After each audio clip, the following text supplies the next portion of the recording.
Yay! My name is... Internet personality Vangelus, here with a review of Mike Saunders the 13th. This is a toy from the 1997 Gao line by Takara. Those of you not in the know, Gao was the final line in the Brave series that Takara ran after they decided Transformers was no longer profitable.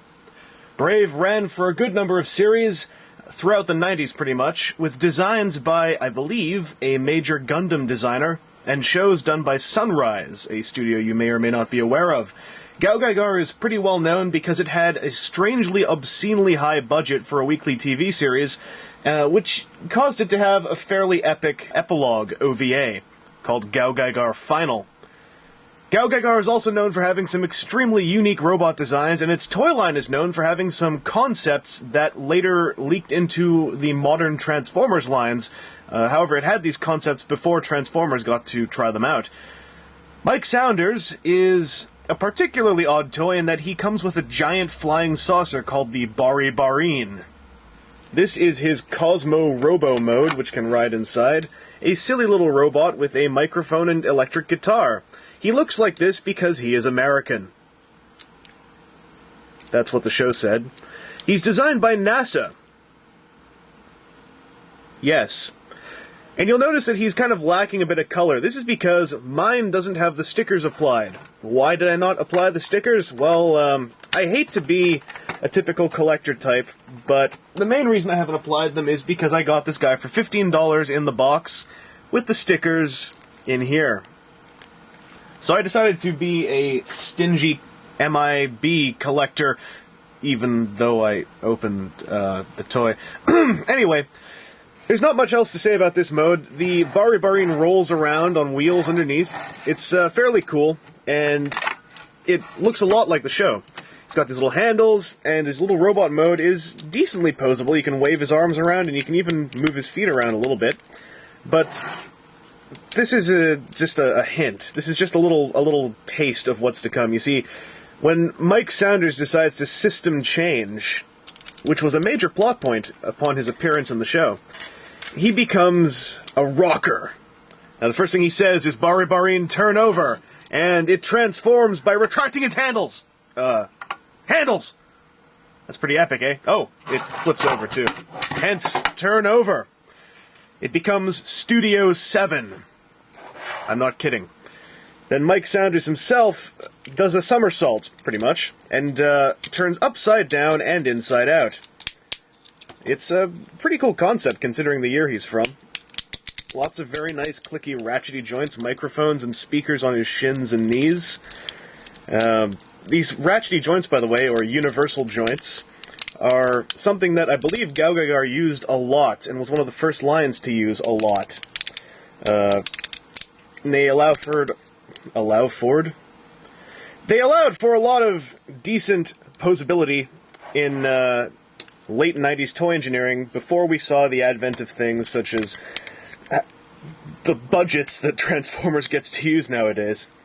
And of course, all in tune with turning upside down, the feet become the arms, the backpack becomes the legs, and the little arms just kind of dangle on the back.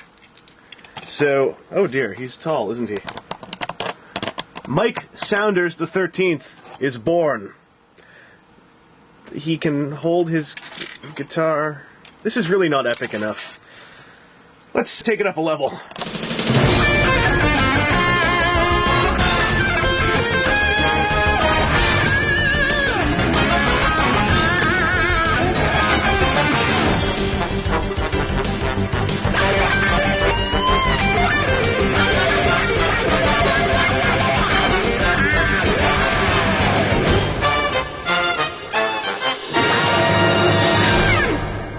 Mike Saunders Jusansei. Something to get it right out of the way. This is 1997 toy engineering, thus they hadn't figured out how to make a toy hold a guitar yet. Not just any guitar, though, the Kiragiran Double V. And this is his microphone, in which he sings. He also has a CD compartment in his chest. Now, the CDs I would show you, except let's break out that dastardly little baggie again, and prop Mike up against his little cardboard galaxy. The CDs are cardboard discs. As a result, I didn't really feel like punching them out, but you can get a good look at what the 3 discs are. Rock! Power! X! Those are discs from the series. Disc X being the massive driver behind NASA's secret weapon, the Solitary Wave Riser. Mike Saunders being the 13th, that would imply that he has 12 brothers. In the series, he did. And it was a very easy repaint that Takara did not do, which was to do up a Mike Saunders 1st through 12th repaint, because the first 12 Sounders all looked exactly the same, and then Mike here had some extra colors, a little more heroicness, a bit more red, you know, a bit of cherry, a little bit of Ferrari candy red. Tasty. And they were a pretty formidable force, except for all the times that the Mike brothers got their asses kicked. Anyway, Mike Saunders, aside from all this, is a fairly decent toy. He can do lots of posing. He can kick! He can kick! To use an old joke. Also, the Studio 7 has electronics. They need 2 AA batteries. Now, I was going to skip this, but I decided to specially record for you a little example of what they do.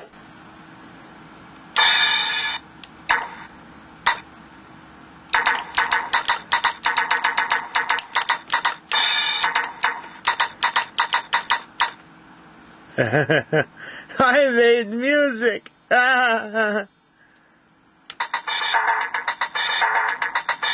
Ooh.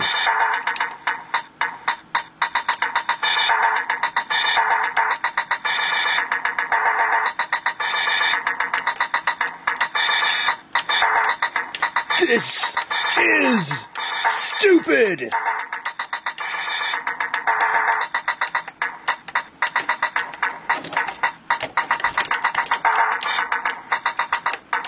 I can't take this much longer. My soul is dying in my very own human heart. Yeah, that was fun. I just wanted to throw in a little nod here to Animated Soundwave, who is the first transforming robot I know of to successfully hold a guitar right. These two are seriously design brothers. If this was not an intentional homage, then this is mindshare on creepy levels. These two guys have got to be related somehow. Some designer had to have been thinking of Mike Saunders when Animated Soundwave was done up, because look at them! They're rockers! They're singing the song that will herald the end of the universe! Anyway, this has been Internet Personality Vangelus with a review of Mike Saunders the 13th. I hope you enjoyed it, and I hope you enjoyed this first glimpse into the realm of Brave. Little series of series that a bunch of people are into, but a lot of people don't know about, and they're very accessible to Transformers fans, especially in the toy department, since they were pretty much the Japanese Transformers of the 90s. Just without the name and the logos and the storylines and the trademarks and a lot of other things. All that aside, though, if you look at the X-Kaiser line, there were clearly some Transformer things in there. You know, Land Bison was clearly a bunch of Transformers-y stuff going on in the Dagarn X line. And I hope to touch on a whole lot of those things in future reviews, because Brave is something that deserves respect. It deserves a lot of respect, because it holds the oath of bravery. Brave often stood alone in its decade, trying to show that the kinship of brotherhood was not limited just to the pilots of robots, but could exist in the robots themselves. Brave was what showed us that when you've combined 3 robots, you should combine 4. Brave has even joined Takara's Masterpiece line. Because above all else, ladies and gentlemen, there's only one thing that it has truly done to stand the test of time. It has never forgotten the oath of bravery. Ladies and gentlemen, this is only the beginning. My reviews will, of course, cover more than one line. It will cover Transformers quite a bit. But a driving force of some of the more recently upcoming reviews will be that very oath. Never forget the oath of bravery, ladies and gentlemen. Never forget the oath of bravery.